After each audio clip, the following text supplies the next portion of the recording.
Assalamualaikum warahmatullahi wabarakatuh. Alhamdulillahirabbil alamin.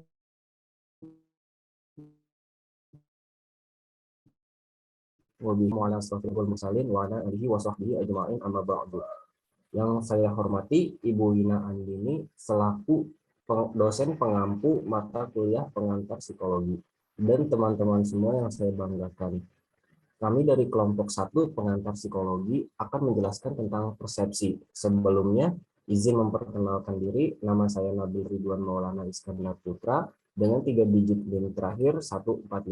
Selanjutnya akan dilanjutkan oleh rekan saya, Ali Hudairi. Kepada Ali Hudairi, silakan memperkenalkan diri.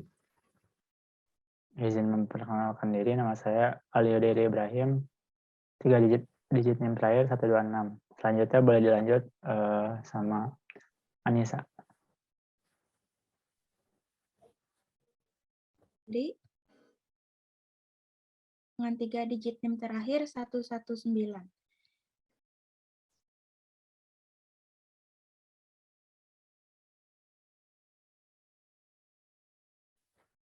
Baik, terima kasih kepada Anissa. Selanjutnya akan dilanjutkan oleh Indi. Kepada Indi, dipersilakan. Ini perkenalkan, nama saya Indira Ismawati dengan 3 digit NIM terakhir 144. Terima kasih kepada Indi. Selanjutnya dilanjut kepada Rangga. Kepada Rangga dipersilakan. Perkenalkan, nama saya Rangga Geraldi dengan NIM 3 digit terakhir 135. Selanjutnya saya kembalikan kepada Nabil. Baik, terima kasih kepada Rangga. Kami dari kelompok 1 pengantar psikologi akan menjelaskan tentang apa itu persepsi.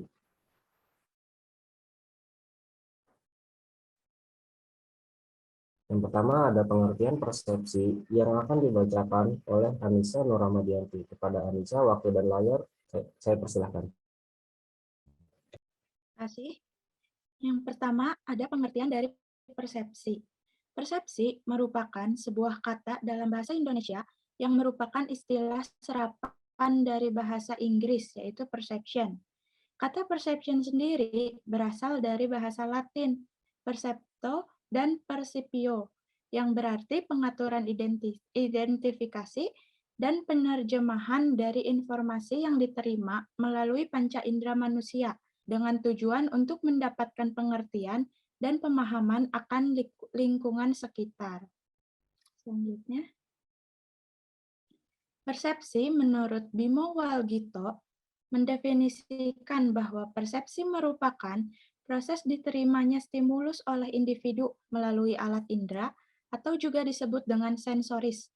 Namun, proses ini tidak berhenti begitu saja, melainkan stimulus tersebut diteruskan dan proses selanjutnya merupakan proses persepsi. Maka, dalam proses persepsi, orang yang dipersepsikan akan dapat mempengaruhi pada orang yang mempersepsikannya. Baikkan kepada moderator. Terima kasih. Selanjutnya, ada proses terjadinya persepsi yang akan dibacakan oleh rekan saya, Ali Hudairi Ibrahim. Kepada Ali, waktu dan layar saya persilahkan. Terima kasih kepada moderator. Saya akan menjelaskan proses terjadinya persepsi. Yang pertama, proses fisik atau kealaman. Maksudnya adalah tanggapan tersebut dimulai dengan objek yang menimbulkan stimulus dan akhirnya stimulus itu mengenai alat indera atau reseptor. Lalu proses fisiologis, yaitu stimulus yang diterima oleh alat indera, kemudian dilanjutkan oleh syaraf sensorik ke otak. Yang ketiga ada proses psikologis, yaitu proses yang terjadi dalam otak sebagai pusat kesadaran sehingga individu dapat menyadari apa yang dilihat dan didengar, atau diraba dengan reseptor, sebagai suatu akibat dari stimulus yang diterimanya. Terima kasih, saya kembalikan ke moderator.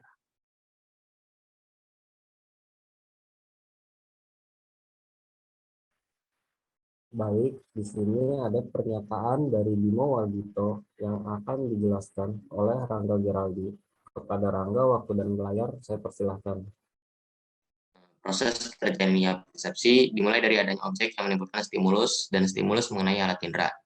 Stimulus yang diterima alat indera diteruskan oleh syaraf sensoris ke otak, Kemudian terjadilah proses di otak sebagai pusat kesadaran sehingga individu menyadari apa yang dilihat, atau apa yang didengar, atau apa yang diraba. Respons sebagai akibat dari persepsi dapat diambil oleh individu dalam berbagai macam bentuk. Objek sikap akan dipersepsi oleh individu dan hasil persepsi akan dicerminkan dalam sikap yang diambil oleh individu yang bersangkutan. Dengan demikian hasil persepsi seseorang akan berhubungan dengan sikap yang dimunculkan seseorang tersebut. Saya kembalikan kepada Nabil. Baik, di sini kami menjelaskan tentang ciri-ciri poster yang baik yang akan dibacakan oleh rekan saya, Indi Rachmawati. Kepada Indi, waktu dan layar, saya persilahkan. Baik, ciri-ciri poster yang baik, gambar dan warna jelas dan dapat menarik perhatian. Komposisi gambar seimbang, proporsional. Lanjut, bahasa yang digunakan singkat, padat, jelas, dan mudah dipahami. Isi pesan yang disampaikan pada bahasa poster berisi ajakan, penulisan huruf seimbang, ukuran huruf pada judul lebih besar dari isi, dan berikan penegasan pada penulisan utama. Perhatikan saran pembaca poster. Terima kasih. Selanjutnya.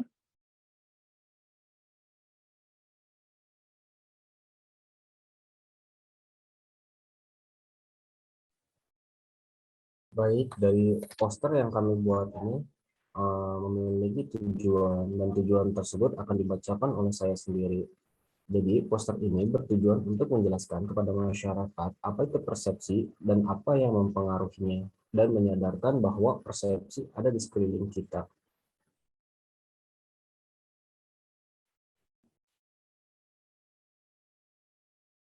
Dan kenapa kami memilih kata-kata tersebut? Alasan kami adalah kami memilih kata-kata tersebut agar orang-orang awam dapat memahami maksud yang ingin disampaikan. Dan alasan kami memilih gambar tersebut untuk menggambarkan contoh yang ingin disampaikan. Kami juga memberikan contoh mengenai sesuatu yang sedang hangat diperbincangkan agar mudah dikenali oleh orang awam.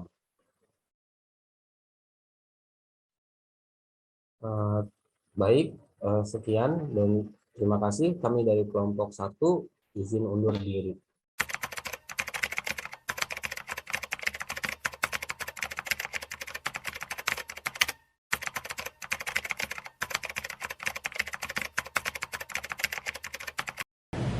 Setelah melihat poster tadi, menurut AA bagaimana tanggapannya?